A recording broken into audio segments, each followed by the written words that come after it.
It's Tish from The Soul. I'm coming to you today with something very special. I have been asked by several people to do some tutorials on sewing and maybe even to start my own YouTube channel. Don't think I'm ready for that just yet, but I do have a very special tutorial for you today. It's going to help even the most simple and the most progressed of seamstresses. It's a problem that everybody's dealt with, especially if you've done store-bought patterns. So come join me today to learn how to refold a store-bought pattern and get it back in that stinking little envelope. Alright?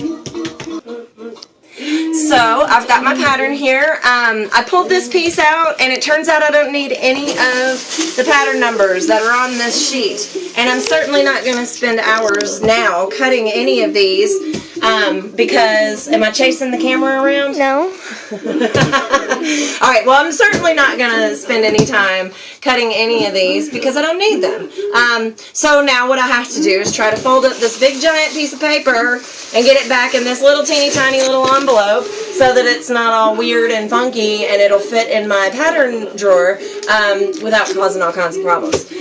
So let's get started. Step one, you're going to try to find your first solid and stable fold line. So as you know, and as you can see, hopefully you can see, there are fold lines all up and down this and all side to side this. Well, some of them are stable and some of them are not. And what that means stable is, for example, if you look at this line right here, it's got an indentation going down, and after it hits this line, it indents going up. So that is not a stable seam line or a fold line.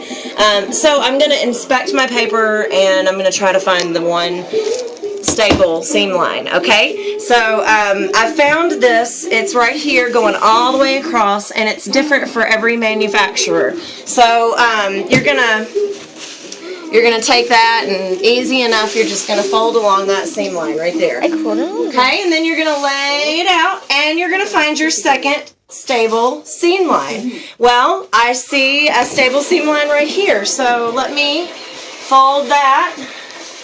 And let me see it.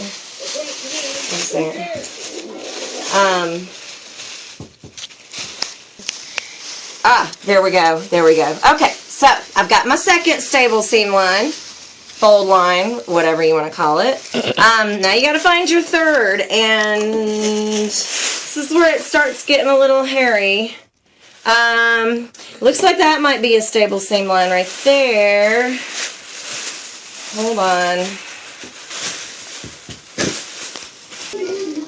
Okay, so I got my second seam line in, but now I'm having trouble with my third. But there it is. I think I got my third seam line in. So, and so basically you're just going to do that.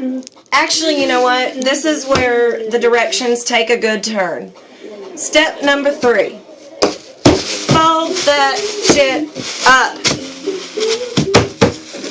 And put it in the envelope. Now you're done. Thank you. Mana mana.